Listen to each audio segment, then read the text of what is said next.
Welcome to Housing TV News at the top of the hour, coming to you from our studio in the nation's capital, Abuja. I am Maimuna Bagudu. Our top stories. Federal government to revive National Addressing Council to drive economic growth, financial inclusion. On tax reform bills, Senate dares intimidation, forges ahead with legislation. Lagos State government tax developers on quality projects. Customs sees 86.7 million naira petrol in Adamawa, generate 500 million naira in 5 months. On the foreign scene, US-based real estate firm unveils platform for Nigerian investors.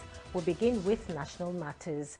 The federal government is set to revamp Nigeria's addressing system with plans to reinvigorate the National Addressing Council (NAC) and establish a technical committee to advance national planning, economic development and financial inclusion. According to a statement by the Senior Special Assistant to the President on Media and Communications, Sterling Nwocha, this decision was taken during a pre-meeting of the NAC held at the Presidential Villa on Wednesday. At the meeting, Vice President Kashim Shettima was said to have emphasized the importance of a standardized national addressing system, describing it as essential for improving service delivery, strengthening urban planning, and fostering economic growth. Speaking to stakeholders, Shettima highlighted the need for a systematic approach to address decades of infrastructural deficits and inefficient address mapping. He noted that the current disorganized addressing system hampers governance, logistics, and financial inclusions for millions of Nigerians. Now to the Senate. The Nigerian Senate on Thursday insisted that the proposed tax reform bill has not been suspended or withdrawn as reported by some media organizations. President of the Senate, Godswill Akpabio, reiterated the chamber's independence and its commitment to safeguarding the interests of Nigerians as it deliberates on the contentious tax reform bills. Senate leader Opeyemi Bamidele has raised a point of order to that effect. Senator Bamidele emphasized displeasure with reports that the bills had been withdrawn, stressing that the executive has the right to do so. As far as we are concerned, the tax reform bills are alive in this hollow chamber. They are receiving consideration at various levels, and we are open to discussions, to negotiations, to interface. But let it not be said anywhere that we suspended further consideration of these bills. And also it would be laughable for anybody to also think or say or report that the bills were withdrawn. Because like I said, there are executive bills that can only be withdrawn by the executive. And there's no reason to do so. Because these bills, we believe, are in overriding public interest, and will do everything possible to ensure that across geopolitical interests, across, political parties, across every religious interest, everybody that has concern, civil society, everybody that has concern is given a chance to contribute to the passage of these laws. In his remarks, Akpabio said that the Red Chamber will not be bullied or intimidated over the tax reform bills, asserting that legislative action on the proposed laws will continue in the interest of Nigerians. Also shy away from deleting or abrogating or stopping whatever we feel is not in the public interest. But for the tax reform bills, we believe that there are too many provisions there that would definitely help Nigerians. You can't imagine what it means for businesses that earn less than 50 million not to pay tax. You can't imagine what it means for multiplicity of taxes to be abrogated. You can't imagine what it means for people who earn less than the minimum wage or even minimum wage not to pay tax. So the exemptions are such that up to 100 million Nigerians will benefit from these tax reform bills. So let's not listen to social media. Let's not listen to Arise Television. And I hope they are well guided with the explanation of the Senate leader. The Senate also reshuffled the membership of the committee responsible for meeting with the federal government delegation to address concerns raised about the tax reform bills currently under review. Tahir Monguno, Senate Chief Whip, was removed from the committee and replaced by Kaka Shehu, Senator representing Borno Central Senatorial District. In another development, the Nigerian Senate has passed for third reading of the Investment in Securities, Repeal and Enactment Bill 2024.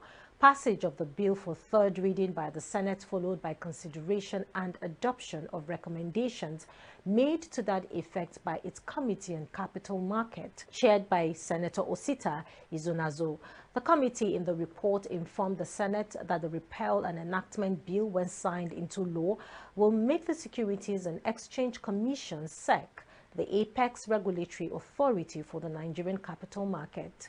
That enactment of this proposed legislation will undoubtedly provide significant opportunity to drive the growth of the capital market and diversification, thereby creating a conducive atmosphere for investors in the Nigerian capital market. 4, that the bill contemplates to address modern forms of financial malpractices and reinforce investors' protection by engendering robust regulations around market abuses, insider trading, and governance standards for public traded companies. 5, that the bill envisages regulatory framework for digital currencies and fintech activities, including the provision of blockchain cryptocurrency transactions to support the integration of innovative technologies within the scope of the capital market. The Senate accordingly, after clause-by-clause consideration of the bill, passed it for a third reading. For the Act to repeal the Investment and Securities Act 2007, Act number 29/2007, and enact the Investments and Securities Bill 2024, and to establish the Securities and Exchange Commission as the apex regulatory authority for the Nigerian capital market, as well as regulation of the market to ensure capital formation, the protection of investors, maintain fair, efficient and transparent market, and reduction of systemic risk and related matters, 2024, third reading taken and passed. Now, away from the Senate, the Nigerian Customs Service disclosed it has generated over 500 million naira from petroleum smugglers across the country. Investigations revealed that the newly inaugurated Customs Special Task Force team, called Operation Whirlwind, generated the said amount following sighting operations carried out against the smugglers. While speaking in Yola on Wednesday, the National Coordinator of Operation Whirlwind, Controller Hussaini Ejubunu, revealed at a press conference that between October and November, the Operation Whirlwind team seized petrol worth over 86.7 million naira in the Adamawa and Taraba Command. He said that the successes recorded were due to the unrelenting, uncompromising and collaborative efforts of the operatives.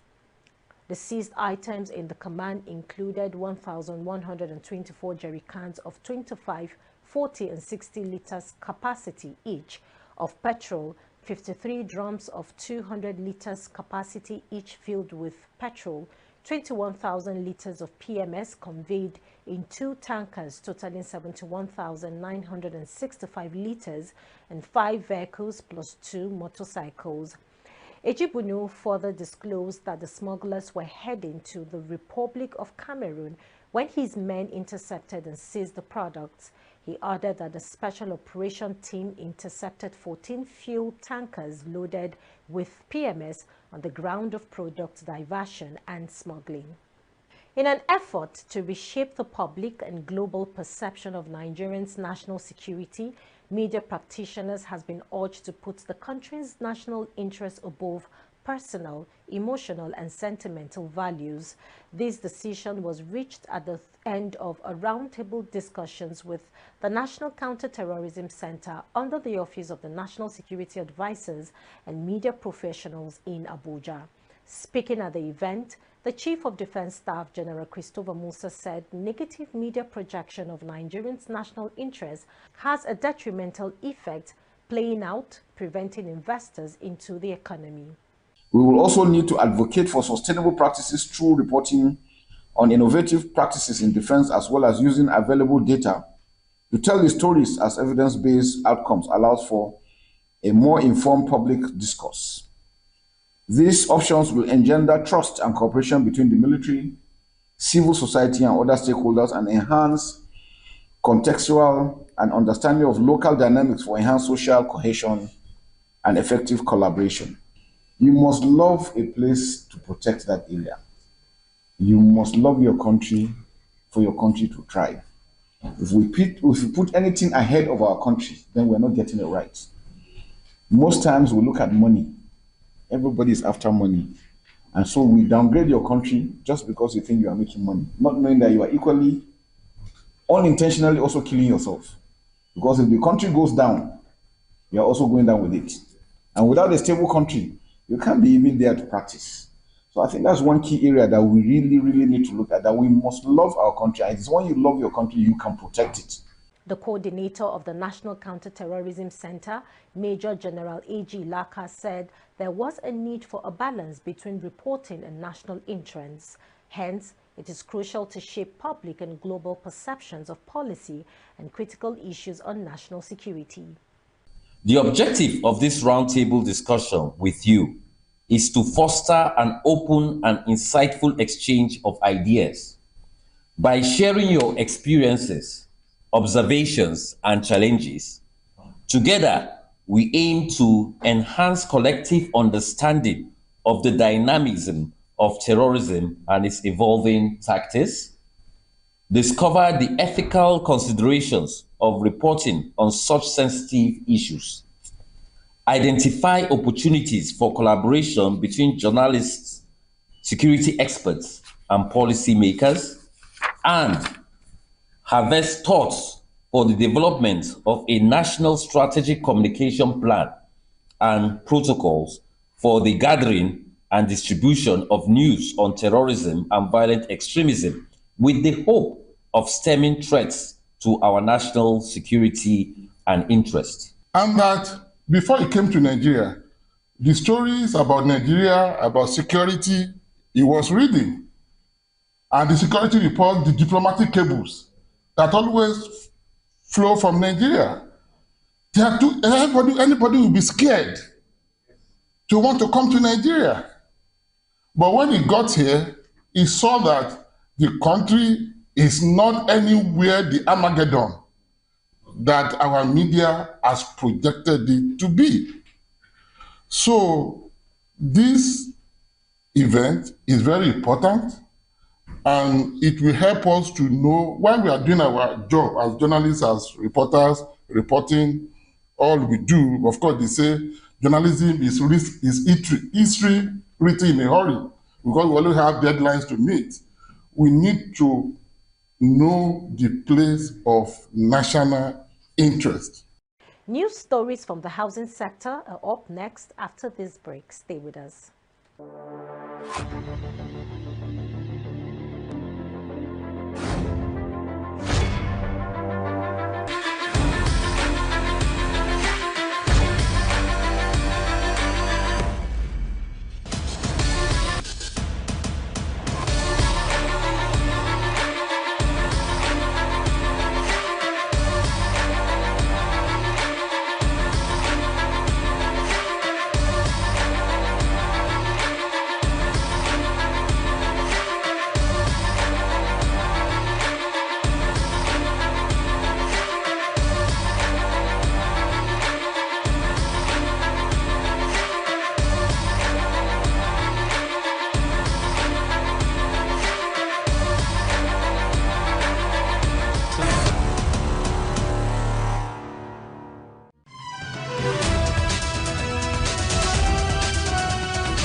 Glad to have you join us back on Housing TV News at the top of the hour. Moving on to the housing sector.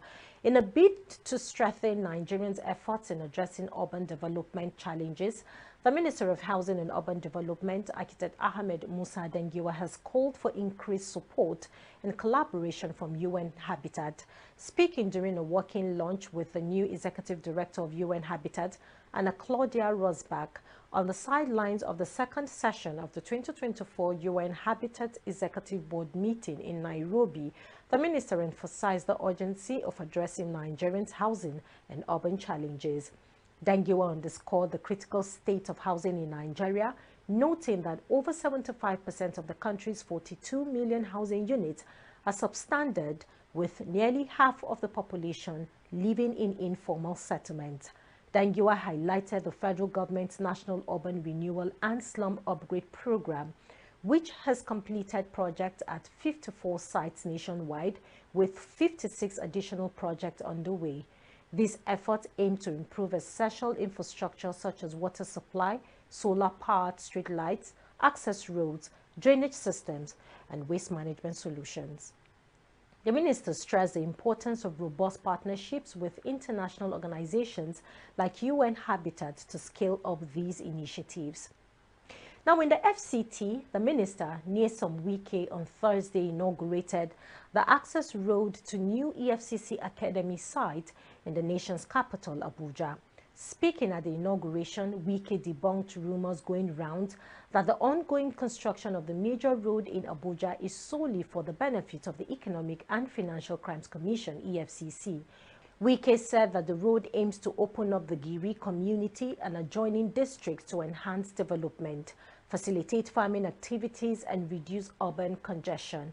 He thanked President Tinubu for the opportunity to contribute to the infrastructural development of the FCT.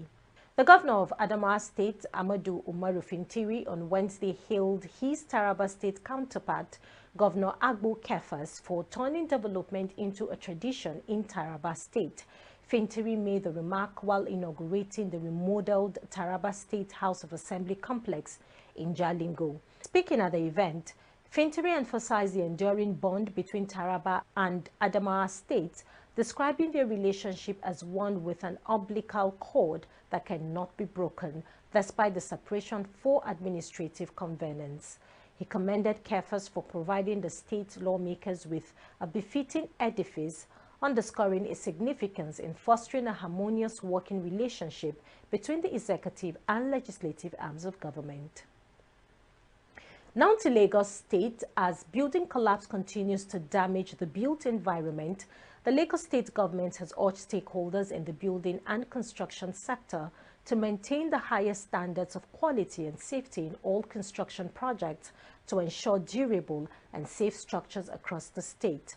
The General Manager of the Lagos State's Material Testing Laboratory Agency, Engineer Olayinka Abdul, stated this during a stakeholders forum with the Association of Real Estate Developers of Nigeria held in the Ebute Meta area of the state. In her address at the event titled Ensuring Quality and Safety, the Critical Role of Materials Testing in Lagos Building Projects, Abdul underscored Lagos State's position as a rapidly expanding metropolitan hub and highlighted the vital role of the real estate sector in driving economic development. Still in Lagos State, the state government has asked residents to report complaints about threats to their safety to the Command and Control Center for urgent attention. According to the General Manager of the center, Femi Giwa, toll-free emergency lines have been provided to citizens to report security threats or accidents, adding that swift action would be taken after receiving the complaints. Giwa, who addressed a press conference on Thursday at Alausa Ikeja, reiterated the commitment of Governor Babajide Sanwo-Olu's administration to ensuring public safety. Now, businesses and residents of Oshodi, Isolo local government area of Lagos State, have opposed the council's proposed hike in various levies and rates, describing the move as untimely and insensitive to Nigerians' current economic realities. In an open letter addressed to the council's socio-political activist, Dr. Barnabas Otobi urged the local government leadership to drop the plan. According to the residents, the bill outlined significant increases in levies across different sectors.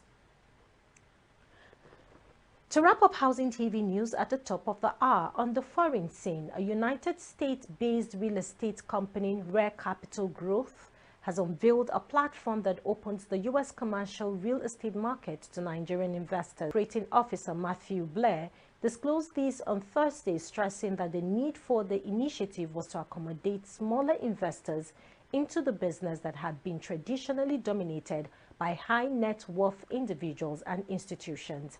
Blair emphasized the rationales behind Nigerians investing in the fractional ownership of high-value property without significant capital. Blair noted that one of the platform's standout features is its tax-efficient model for international investors, which aligns well with Nigeria's tax regime. I take that again. And lastly, on the foreign scene, a powerful 7.0 magnitude earthquake struck off the coast of Northern California on Thursday morning, prompting brief tsunami warnings across parts of California and Oregon before being lifted hours later. The United States Geological Survey reported the quake's epicenter near Petrolia in Humboldt County, describing it as a strong seismic event. The earthquake, recorded at 10:44 a.m. local time, triggered a tsunami warning from Davenport, California, to the Douglas and Lane line in Oregon. However, the National Tsunami Warning Center called the alert shortly before noon. According to a post by the center on X, no tsunami danger presently exists in the area. That's the much we can take on Housing TV news at the top of the hour. Before we go, a quick recap of our top stories. Federal government to revive National Addressing Council to drive economic growth, financial inclusion. On tax reform bills, Senate dares intimidation, forges ahead with legislation. Lagos State government tax developers on quality project. Customs sees 86.7 million naira petrol in Adamawa, generate 500 million naira in 5 months. On the foreign scene, US-based real estate firm unveils platform for Nigerian investors. For more news in the housing sector, subscribe to Housing TV Africa on YouTube and follow Housing TV Africa on all social media platforms. You can also download the Housing TV Africa mobile app on Google Play Store and Apple Store to stay connected. I am Maimuna Bagudu. Bye for now.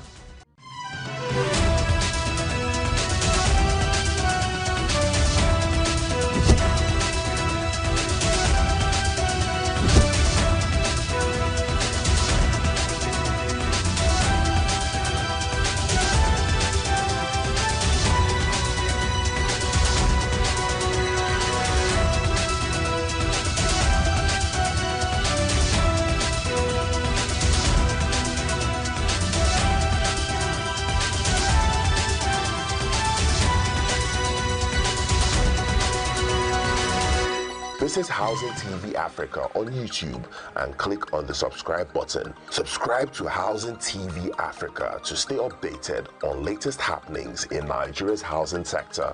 Follow our social media pages, like and share our posts. On Facebook, Housing TV Africa. On Twitter, Housing TV Africa. Instagram, Housing TV Africa.